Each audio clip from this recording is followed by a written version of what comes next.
Primo giorno senza mascherine all'aperto. Tra i friulani c'è chi continua a indossarla comunque per timore della variante Delta che preoccupa anche la regione. Riccardi fa chiarezza sulla seconda dose di AstraZeneca. Udine e Gorizia entrano nella top 5 della classifica del Sole 24 Ore per la vivibilità del territorio per i bambini. Al capoluogo friulano la medaglia d'argento, a quello isontino il quinto posto. 4 condanne, un patteggiamento e 17 richieste di rinvio a giudizio. L'esito dell'udienza preliminare per l'inchiesta dei falsi prosciutti DOP, scattata nel 2018 con oltre 100 indagati e il sequestro di 300.000 cosce. Nuova specie aliena avvistata in Friuli, lo scoiattolo grigio nordamericano, oggi il terzo avvistamento in 3 anni, apparentemente innocuo e non è gradito al più comune scoiattolo europeo. Si attendeva l'ufficialità, è arrivata invece una parziale marcia indietro. L'affare Maxi Romero dal PSV udinese per il momento non si fa, dubbi dalle visite mediche, muro contro muro tra bianconeri e olandesi.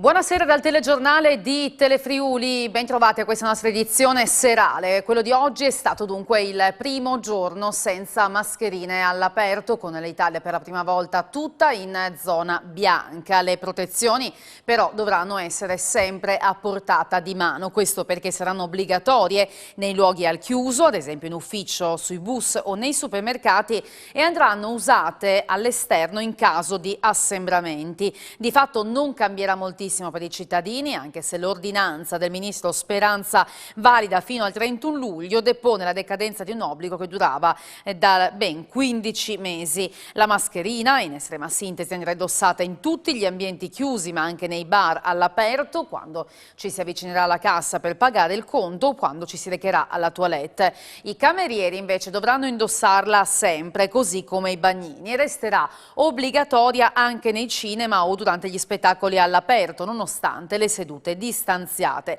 Per i cittadini infine resta sempre in vigore l'obbligo di mantenere il distanziamento sociale. E nel primo giorno senza mascherine all'aperto la Regione guarda con preoccupazione la variante Delta, come ha sottolineato ai nostri microfoni il vice governatore Riccardi, che fa anche chiarezza sulla seconda dose AstraZeneca. Non va considerata un liberi tutti, la mascherina dobbiamo tenersela stretta in tasca, dobbiamo metterla nei luoghi chiusi e soprattutto quando dobbiamo avere anche il contatto ravvicinato con le persone. È chiaro il messaggio del vicepresidente della regione Riccardo Riccardi nel primo giorno senza mascherina all'aperto. Un passo ulteriore verso il ritorno alla normalità, ma con la dovuta attenzione, anche perché la variante Delta, visto quanto sta accadendo in altri paesi del mondo, preoccupa non poco. 25% di presenza di Delta non è una cosa banale, anche perché i numeri vanno osservati non soltanto nella dimensione ma anche nella composizione. Quindi sicuramente oggi la variante Delta è una preoccupazione, bisogna implementare tracciamenti, bisogna implementare sequenzamenti come stiamo facendo, bisogna essere rigorosi negli isolamenti e nelle quarantene e bisogna vaccinarsi. E sul fronte vaccinazione, chi ha fatto la prima dose con AstraZeneca ora deve scegliere come ultimarla. Oltre i 60 anni il ciclo di AstraZeneca è normale, qualora invece sotto i 60 anni non volendo avere, come così si definisce l'eterola, quindi il vaccino mRNA, previo consulto del medico, anche in quella casistica lì si può essere somministrato il vaccino AstraZeneca. Prudenza dunque da parte della Regione, ma c'è prudenza anche tra alcune persone. In questo primo giorno senza l'obbligo delle mascherine all'aperto, non tutti a Udine hanno deciso di toglierla, la maggior parte delle persone comunque sollevata. Finalmente oggi si può girare senza mascherina? Beh, dentro bisogna averla, all'aperto senza, finalmente, perché la mascherina dava un po' fastidio, fa sudare e con questo caldo non fa molto bene. Però il problema è l'altra variante che sta arrivando. Però qualcuno vedo che ancora le indossa le mascherine anche... Sì, ho visto anch'io, vabbè, è difficile levare l'abitudine. Ma io penso che dovremmo tenerla ancora un po' per prudenza, perché non è finita la storia. Lei ha fatto il vaccino? Sì, ho fatto tutti e 2 i vaccini. Però no. Nonostante questo, secondo me bisogna veramente essere molto prudenti. Oggi si può togliere la mascherina, ma lei ce l'ha ancora. Mi piace, mi sono abituato già ormai, non ho neanche pensato a tirarla via. Perché sono entrata in negozio, ma no, non è che preferisco, non ho capito ancora bene quando si deve mettere o togliere, però Quindi per sicurezza insomma la teniamo. per essere più precisi. Bisogna stare attenti perché poi non è detto che, insomma, basta essere accorti a dove si sta, l'importante è non accrocchiarsi sostanzialmente, stando attenti. È evidente che insomma, uno non è che abbia proprio il cuore sollevato, però insomma. Finalmente possiamo anche metterci il rossetto. Esatto, finalmente noi donne avevamo bisogno di questa libertà di metterci il rossetto, assolutamente, sì. E anche di far vedere il sorriso. Soprattutto, sì, il sorriso è una parte fondamentale della donna, si sa. Vediamo allora quali sono i dati di oggi, l'aggiornamento del bollettino Covid con 3 nuovi casi che sono emersi dai tamponi molecolari eseguiti, in particolare 1454 in totale, anche con i test rapidi antigenici realizzati che non hanno dato alcun esito positivo. Si registra un decesso, ma continuano a non esserci più persone ricoverate in terapia intensiva. Restano 14 pazienti ricoverati in altri reparti, scendono a 201 le persone in isolamento. 21 milioni di euro sono stati messi a disposizione per recuperare le liste d'attesa, per contrastare le fughe di pazienti fuori regione e per il personale impegnato in campagna vaccinale, tracciamento e analisi delle varianti del virus. Questi gli obiettivi dell'amministrazione regionale del Friuli Venezia Giulia messi sul tavolo oggi a Palmanova nell'incontro tra il vice governatore Riccardi e i sindacati confederali di CGIL, CISL e UIL che hanno affrontato i temi dell'organizzazione sanitaria nella fase di attenuazione della pandemia. La manovra sarà formalizzata anche con il prossimo assestamento di luglio, 16 milioni di euro per la riorganizzazione della parte pubblica e per gli accreditamenti col privato, per procedere speditamente al recupero delle attese e al contrasto della concorrenza di altre regioni su determinate prestazioni a bassa e media complessità. Altri 5 milioni vanno a beneficio del personale impegnato nel piano straordinario Covid, che comprende, oltre alla campagna vaccinale, anche attività di sorveglianza, prevenzione e tracciamento. Per il recupero delle attività diagnostiche e ambulatoriali, Riccardi ha illustrato il piano per una programmazione che consente di raggiungere nel periodo giugno-dicembre di quest'anno un allineamento ai consuntivi pre-pandemia del 2019.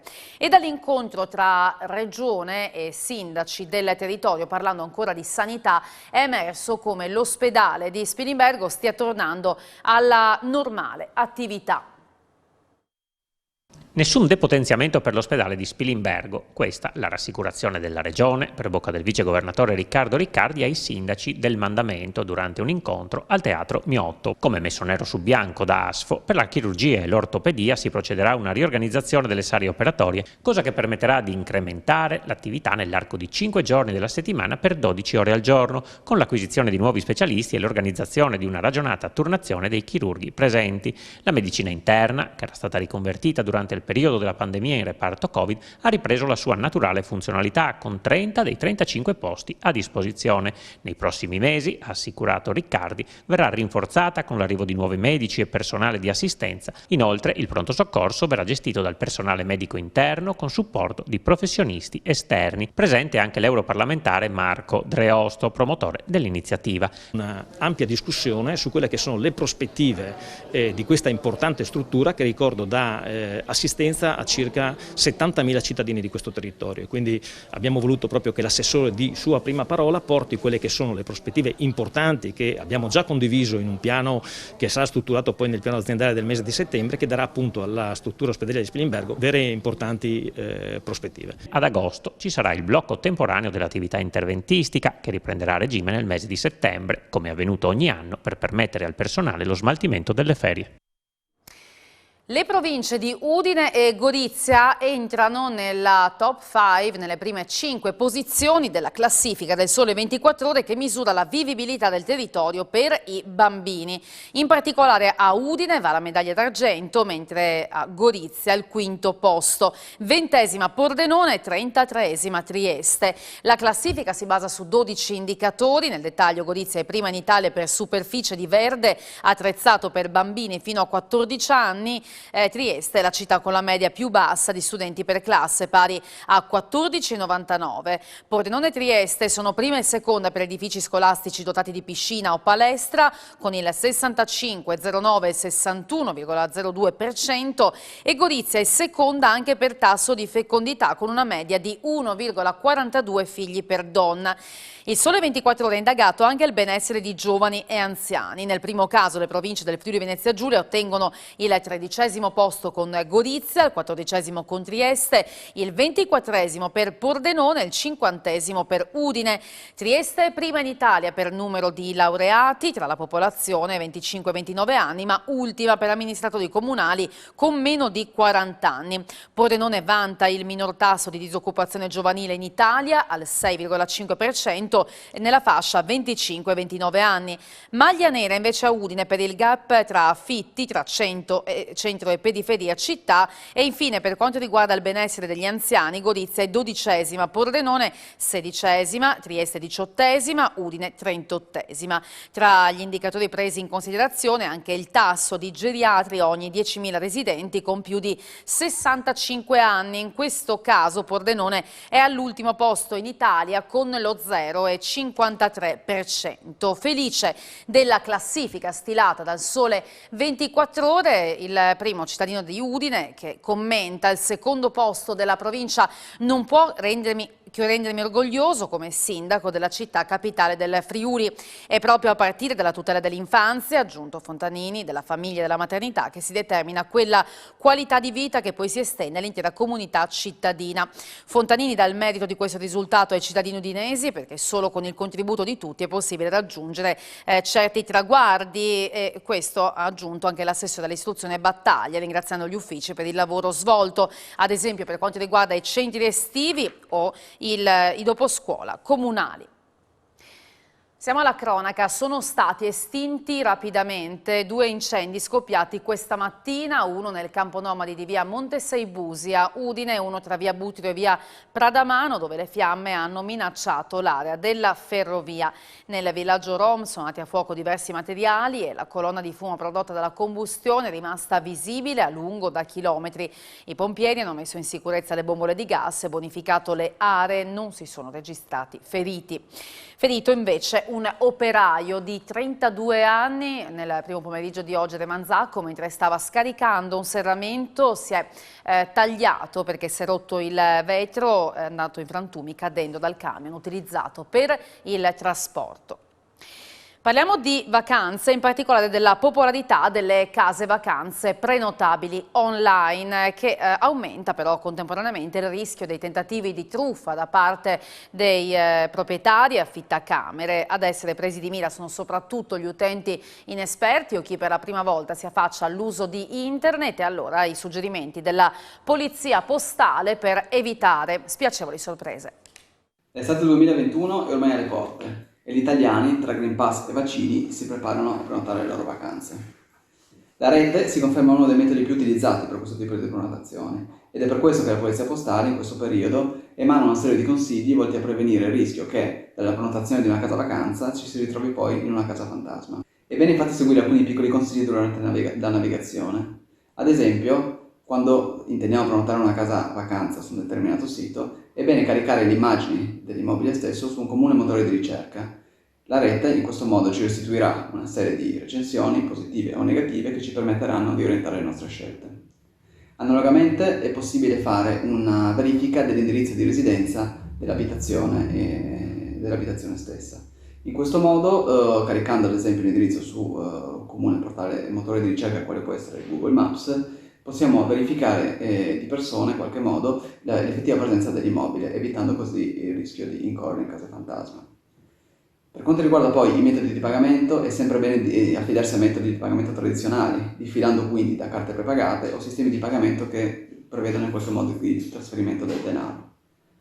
Ancora, è bene evitare di cedere alle offerte che invitano a uscire dal sito di riferimento, in quanto solitamente sono il preludio di metodi di pagamento quantomeno sospetti che sfociano in vere e proprie truffe. L'inchiesta sui falsi prosciutti DOP. Oggi a Pordenone sono arrivate le prime condanne per chi aveva scelto il rito abbreviato, ma di pochi mesi e con risarcimenti simbolici. In 17 invece andranno a giudizio, il via al processo il 1° marzo del 2022. 4 condanne, un patteggiamento e 17 richieste di rinvio a giudizio. Questo l'esito dell'udienza preliminare svolta al Tribunale di Pordenone per l'inchiesta dei falsi prosciutti DOP, Parma e San Daniele, che nel 2018 aveva creato un vero terremoto con oltre 100 indagati tra imprenditori, allevatori e veterinari friulani e il sequestro di 300.000 cosce per un valore di 80 milioni di euro. Lievi, tuttavia, le pene inflitte per le 4 posizioni, 2 allevatori e 2 veterinari, che avevano chiesto il rito abbreviato. Le pene oscillano tra i 27 giorni e i 2 mesi, ma saranno appellate dai legali, oltre a un risarcimento pressoché simbolico di 1.000 euro a testa al Consorzio di San Daniele, ultima parte civile rimasta dopo che oggi sono state revocate le posizioni di Coop Italia e Centrale Adriatica, che avevano inizialmente chiesto una provvisionale da €500.000 ciascuna in seguito a un accordo. Nel corso dell'udienza odierna, che vede al centro il filone principale dell'indagine, è definitivamente decaduta l'accusa di associazione a delinquere, reato per il quale il PM Carmelo Barbaro aveva formalmente richiesto il non luogo a procedere. Per gli 8 accusati del reato, che hanno scontato 15 giorni di arresti domiciliari, è al vaglio da parte dei legali l'istanza per il rimborso dallo Stato per ingiusta detenzione. Restano in piedi invece le ipotesi di reato di frode aggravata in commercio, contraffazione del marchio DOP e truffa per ottenere i contributi regionali. Accolto anche un patteggiamento a 1 anno. Restano così 17 i rinvii a giudizio per indagati e imprese che dovranno affrontare il processo che inizierà il 1° marzo del 2022. Il giudice per le indagini preliminari ha inoltre rigettato le 5 richieste dimesse alla prova. Il prossimo appuntamento sarà in aula per il dibattimento. In tribunale a Udine condanna a 1 anno e 4 mesi di reclusione per una 56enne della Pedemontana per circonvenzione di incapace. Nel 2017 aveva prelevato oltre 7.000 euro con il bancomat di un 70enne. Aveva approfittato delle condizioni di fragilità di un 70enne, suo compaesano, per appropriarsi di oltre 7.000 euro prelevati con il bancomat, condannata a 1 anno e 4 mesi di reclusione. La pena è stata sospesa. Protagonista della vicenda è una 56enne della Pedemontana friulana che il giudice monocratico di Udine, Rossella Miele, ha riconosciuto colpevole di circonvenzione di incapace. La donna è stata invece assolta dalle accuse di appropriazione indebita e di indebito utilizzo della carta bancomat. I fatti risalgono al 2017, quando la 56enne prelevò a più riprese oltre 2.000 euro con il bancomat dell'uomo e un'ulteriore somma, superiore ai 5.000 euro, utilizzando le nuove carte dopo che la famiglia del 70enne, successivamente deceduto, aveva bloccato il primo bancomat. La mia assistita, spiega il difensore della donna, l'avvocato Andrea Sandra, si occupava dell'uomo con il quale aveva una radicata amicizia dopo che questi aveva rotto con la famiglia. Dal momento che era incapace di deambulare, continua legale, l'amica lo accompagnava allo sportello per i prelievi per le necessità quotidiane e ogni tanto il 70enne utilizzava le somme anche per la spesa della donna a titolo di gratitudine. Conclude contestando che la 56enne si sia appropriata dei soldi, scontato il ricorso in appello. 2 cittadine romene di 20 anni residenti all'estero sono state denunciate ieri sera dai carabinieri di Martignacco per furto aggravato in concorso. Avevano rubato 7 paia di calze sportive dal negozio Scarpe del centro commerciale Città Fiere, nascoste nelle loro borse. Un 22enne di Udine poi è stato denunciato per evasione dai militari dell'Arma. Dopo essersi allontanato da casa, seppur agli arresti domiciliari, è stato bloccato dai militari a seguito di una lite che l'ha visto protagonista insieme a un altro giovane in via del Bon, una lite nata per futili motivi nella quale il 22enne ha riportato lesioni lievi medicate poi all'ospedale di Udine. Sospensione dell'attività di un ristorante e la denuncia del titolare di una società, ma anche sanzioni e ammende per oltre 15.000 euro. E questo il bilancio di una serie di controlli nel fine settimana da parte dei carabinieri del nucleo ispettorato del lavoro di Udine a Lignano Sabbiadoro. Il titolare di una società di Lignano Sabbiadoro è stato denunciato dai carabinieri del nucleo ispettorato del lavoro di Udine a seguito di alcuni controlli svolti nella località balneare nel fine settimana. Sono state riscontrate violazioni in materia di sicurezza sul luogo di lavoro, tra cui l'assenza delle visite mediche, l'assenza delle cassette di primo soccorso e per aver installato un impianto di videosorveglianza non autorizzato. E i militari del NIL poi hanno sospeso un'attività di ristorazione per la presenza di 3 lavoratori su 4 in nero, tra cui un minorenne. Hanno elevato sanzioni per l'inosservanza della normativa anti-Covid, per l'assenza dei cartelli informativi e per il prodotto igienizzante per i clienti. Sono state elevate complessivamente sanzioni amministrative per 12.800 euro e ammende per oltre 2.300 euro.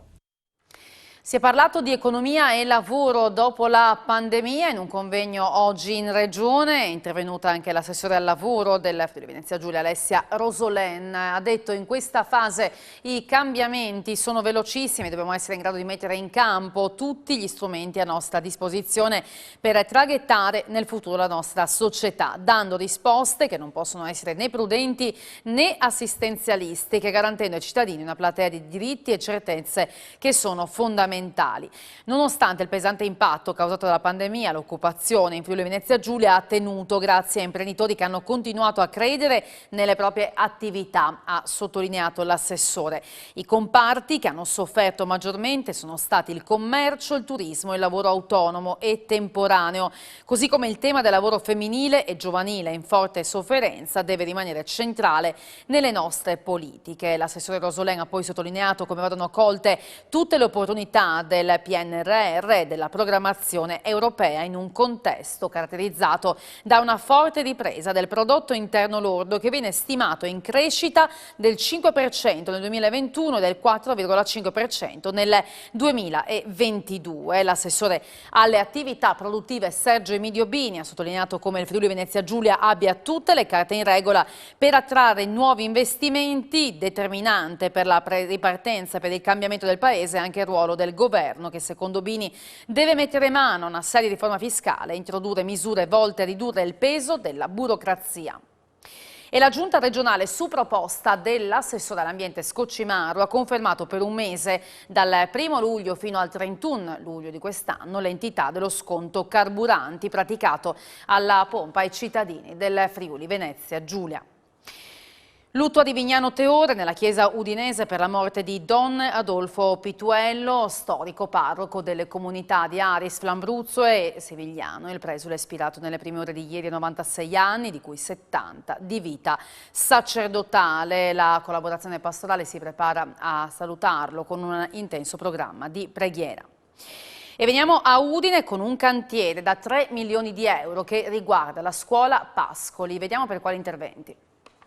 Adeguamento antisismico, sostituzione degli infissi, allestimento degli scantinati, sistemazione delle scale, installazione degli ascensori e spostamento di una cabina dell'Enel. Questi sono solo alcuni dei lavori che coinvolgeranno la scuola primaria Pascoli di Udine, iniziati in questi giorni e che si prolungheranno per tutto l'anno scolastico. Finché sarà possibile, gli operai lavoreranno nella scuola chiusa, ma con l'inizio delle lezioni il cantiere coesisterà con le normali attività.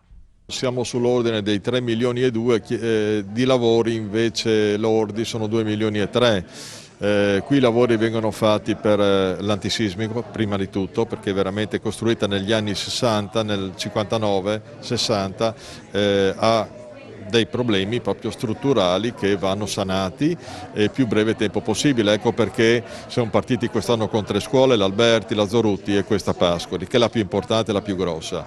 Qui insistono all'incirca 270 alunni, per cui direi un numero importante. Si tratta di 2 scuole che si sono unite nel tempo in un unico edificio.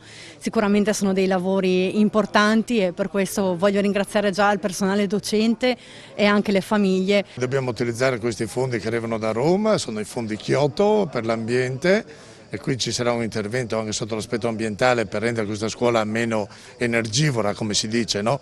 Consumare poca energia per scaldare e poca energia per raffreddare. ma poi anche il discorso antisismico. Abbiamo pubblicato un bando sempre di fondi rotativi del cosiddetto protocollo Kyoto di 200 milioni per quindi comuni, scuole, centri sportivi. È un risultato importante, ma va nella direzione appunto della transizione ecologica. Nel segno delle distanze è il filo conduttore della 17ª edizione del Festival Vicino Lontano, che è in programma da giovedì a domenica in presenza a Udine. Oltre 70 sono gli appuntamenti in programma tra confronti, incontri, concerti, mostre e proiezioni che coinvolgeranno 200 ospiti dal mondo delle scienze, dell'arte, della letteratura, spettacolo e informazione. A chiudere il festival il 4 luglio è stata anche quest'anno la consegna del premio Terzani, riconoscimento che va allo scrittore, poeta e attivista ambientale islandese Andris Snær Magnason. All'insegna dei gironi danteschi invece l'8ª edizione della Notte dei Lettori, in programma il 9-10 luglio a Udine. 9 e 10 luglio torna la Notte dei Lettori. Quali sono le novità, le curiosità di questa edizione? 50 saranno gli incontri in 16 gironi danteschi, per l'occasione, per l'anno di Dante, così l'abbiamo chiamati i luoghi, in cui ci saranno 100 protagonisti. L'amor che muove il sole e le altre stelle sarà il motore di questo festival. Tanti gli appuntamenti di Dante, anche un po' peperini, come il processo a Dante condotto da Angelo Floramo il sabato, e poi importante la serata di venerdì, perché ricorderemo la figura dello scrittore, grande scrittore scomparso, Paolo Maurensic. A lui è dedicato l'intero festival. Questo è un festival, la Notte dei Lettori, non è la Notte degli Autori, quindi è la notte di tutti. Quindi noi abbiamo cercato veramente con passione e sincerità di proporre appuntamenti e idee che possono coinvolgere far intervenire tutti. Per esempio c'è questa passeggiata che noi faremo la mattina del sabato 10 luglio, in cui spero che veramente le persone ci credano e vengano con noi. Faremo una passeggiata nei luoghi storici caratteristici di Udine, segnati proprio dalle librerie.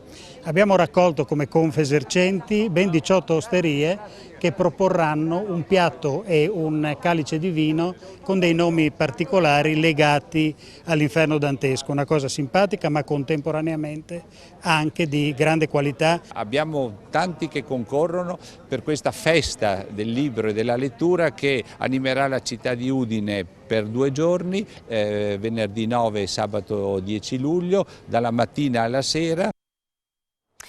C'è una nuova specie aliena avvistata in Friuli, lo scoiattolo grigio nordamericano. È stato documentato oggi il terzo incontro ravvicinato con questo mammifero tenero, apparentemente innocuo, che però non è per nulla gradito al comune scoiattolo rosso europeo.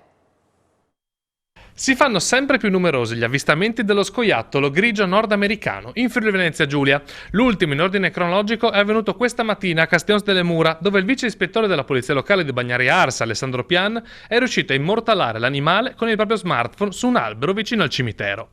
Si tratta del terzo avvistamento con immagini avvenuto negli ultimi 3 anni. Sebbene si tratti di un animale dall'aspetto pacifico e simpatico, la presenza di questo mammifero inizia a preoccupare gli esperti di biodiversità della regione. Lo scoiattolo grigio infatti è più grande rispetto allo scoiattolo rosso europeo autoctono di quasi 3 volte, pesa 6 etti contro 2,5 e, come già accaduto in Scozia, potrebbe indurre il piccolo avversario a fuggire altrove, probabilmente sui monti.